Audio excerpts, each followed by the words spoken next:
ರಾಜ್ಯದ 2 ಕ್ಷೇತ್ರಗಳಲ್ಲಿ by election ನಡೀತಾ ಇದೆ. ಈ ಬೈ ಎಲೆಕ್ಷನ್ ನಡೆದ ಬಳಿಕ ಕಾಂಗ್ರೆಸ್ನಲ್ಲಿ ಒಂದಿಷ್ಟು ಬದಲಾವಣೆಗಳಾಗುವಂತ ಮುನ್ಸೂಚನೆಯೂ ಕೂಡ ಗೋಚರಿಸ್ತಾ ಇದೆ.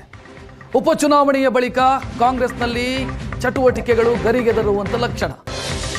ಕೆಪಿಸಿಸಿ ಅಧ್ಯಕ್ಷ ಸ್ಥಾನದ ಆಕಾಂಕ್ಷಿಗಳಿಗೆ ಉಪಚುನಾವಣೆ ಪರೀಕ್ಷೆ. ಈಶ್ವರ್ ಖಂಡ್ರೆ ಮತ್ತು ಸತೀಶ್ ಜಾರಕಿಹೊಳಿ ಕೆಪಿಸಿಸಿ ಅಧ್ಯಕ್ಷ ಸ್ಥಾನದ ಮೇಲೆ ಕಣ್ಣಿಟ್ಟಿದ್ದಾರೆ.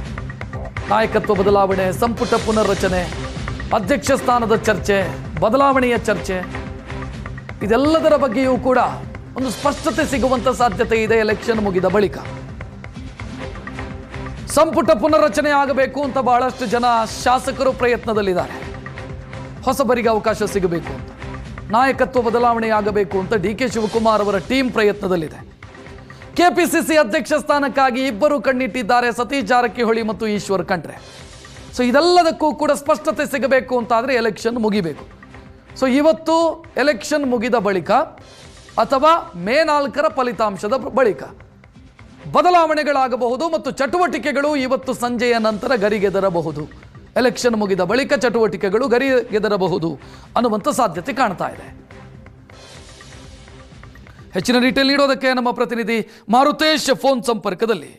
ಮಾರುತೇಶ್, ನಾಳೆಯಿಂದಲೇ ಶುರುನಾ ಅಥವಾ ಮೇ 4ರ ನಂತರನಾ? ಆಕ್ಟಿವಿಟಿಗಳು ತೆರೆಮರೆಯಲ್ಲಿ ನಡೀತಾನೆ ಇರುತ್ತೆ. ಆದ್ರೆ ಅವೆಲ್ಲ ಮುಂಚೂಣಿಗೆ ಬರಬೇಕು ಅಥವಾ ಮುನ್ನೆಲೆಗೆ ಬರಬೇಕು ಅಂದ್ರೆ ಮೇ 4 ಕಳಿಬೇಕು. ಯಾಕಂದ್ರೆ ಹೈಕಮಾಂಡ್ ತಮಿಳುನಾಡು ಮತ್ತು ವೆಸ್ಟ್ ಬೆಂಗಾಲ್ ಚುನಾವಣೆಯಲ್ಲಿ ಬ್ಯುಸಿ ಇರುವ ಕಾರಣಕ್ಕಾಗಿ ಈ ಸಮಸ್ಯೆಗಳನ್ನು ಅಥವಾ ಈ ಬದಲಾವಣೆಗಳನ್ನು, ಸಚಿವ ಸಂಪುಟ ಪುನರ್ರಚನೆಯನ್ನಾಗ್ಲಿ, ಕೆಪಿಸಿಸಿ ಅಧ್ಯಕ್ಷ ಸ್ಥಾನವನ್ನಾಗ್ಲಿ, ಇದನ್ನ ಇತ್ಯರ್ಥ ಮಾಡುವಂತಹ ಪರಿಸ್ಥಿತಿಯಲ್ಲಿ ಇರೋದಿಲ್ಲ. ಹಾಗಾಗಿ ಇಲ್ಲಿ ಆಕ್ಟಿವಿಟೀಸ್ಗಳಂತೂ ನಿಶ್ಚಿತವಾಗಿಯೂ ರಾಜ್ಯದಲ್ಲಿ ಶುರುವಾಗುತ್ತೆ.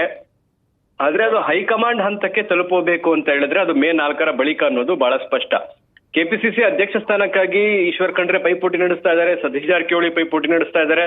ಇನ್ನೊಂದು ಕಡೆ ಸಚಿವ ಸಂಪುಟ ಪುನರ್ರಚನೆಯ ಕಾರಣಕ್ಕಾಗಿ ಸೀನಿಯರ್ಗಳೆಲ್ಲರೂ ಕೂಡ ಈಗಾಗಲೇ ಮೀಟಿಂಗ್ ಮಾಡಿ ದೆಹಲಿಗೆ ಹೋಗುವಂತಹ ತೀರ್ಮಾನವನ್ನ ತೆಗೆದುಕೊಂಡಿದ್ದಾರೆ.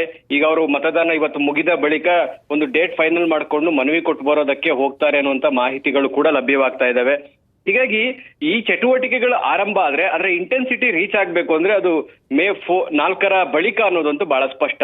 ಸತೀಶ್ ಜಾರಕಿಹೊಳಿ ಆ ಕಾರಣಕ್ಕಾಗಿ ಬಾಗಲಕೋಟೆಯನ್ನ ಗೆಲ್ಲಿಸ್ಕೊಳ್ಳೇಬೇಕು ಅಂತ ಹೇಳಿ ಸುಮಾರು 8 ರಿಂದ 9 ದಿನಗಳ ಕಾಲ ಅಲ್ಲೇ ಠಿಕಾಣಿ ಹೂಡಿ ಕೆಲಸ ಮಾಡಿದ್ರು.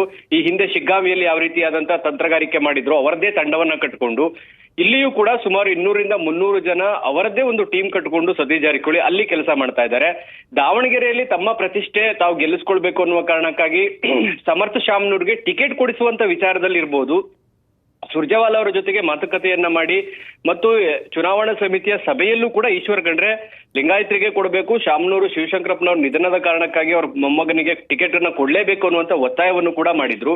ಆ ನಿಟ್ಟಿನಲ್ಲಿ ಈಶ್ವರ್ ಖಂಡ್ರೆ ಕೂಡ ದಾವಣಗೆರೆ ಉಪಚುನಾವಣೆಯನ್ನ ಗೆಲುವಿಗಾಗಿ ಮತ್ತು ಟಿಕೆಟ್ ಕೊಡಿಸುವಂತ ವಿಚಾರದಲ್ಲಿ ಪ್ರಮುಖ ಪಾತ್ರ ವಹಿಸಿದ್ದಾರೆ. ಅವರು ಕೂಡ ಬಾಗಲಕೋಟೆ ಕಡೆ ಹೋಗ್ಲಿಲ್ಲ, ದಾವಣಗೆರೆಯಲ್ಲೇ ಇದ್ದು ಸುಮಾರು 5 ರಿಂದ 6 ದಿನ ಅಲ್ಲೇ ಪ್ರಚಾರ ಕಾರ್ಯಗಳನ್ನ ನೆರವೇರಿಸಿದ್ದಾರೆ. ಹೀಗಾಗಿ ಕೆಪಿಸಿಸಿ ಅಧ್ಯಕ್ಷ ಸ್ಥಾನಕ್ಕೆ ಈಗ ಇಬ್ಬರೂ ಕೂಡ ಕ್ಲೈಮ್ ಮಾಡಿ ಆಗಿದೆ. ತಮ್ಮ ತಮ್ಮ ಸಾಮರ್ಥ್ಯ ಮತ್ತು ಶಕ್ತಿಯನ್ನು ತೋರಿಸುವ ಸಲುವಾಗಿಯೂ ಕೂಡ ಉಪಚುನಾವಣೆಗಳಲ್ಲಿ ಇಬ್ಬರು ಶಕ್ತಿ ಮೀರಿ ಕೆಲಸವನ್ನ ಮಾಡ್ತಾ ಇದ್ದಾರೆ. ಹಾಗಾಗಿ ಈ ಎಲ್ಲಾ ಬೆಳವಣಿಗೆಗಳಿಗೆ ಮೇ 4ರ ಬಳಿಕ ಒಂದು ಅಂತಿಮ ರೂಪ ಸಿಗತ್ತೆ ಅಂತ ಕಾಣಿಸುತ್ತೆ. ರಕ್ಷತ್, ಧನ್ಯವಾದ ಮಾರುತೇಶ್ ಮಾಹಿತಿಗೆ.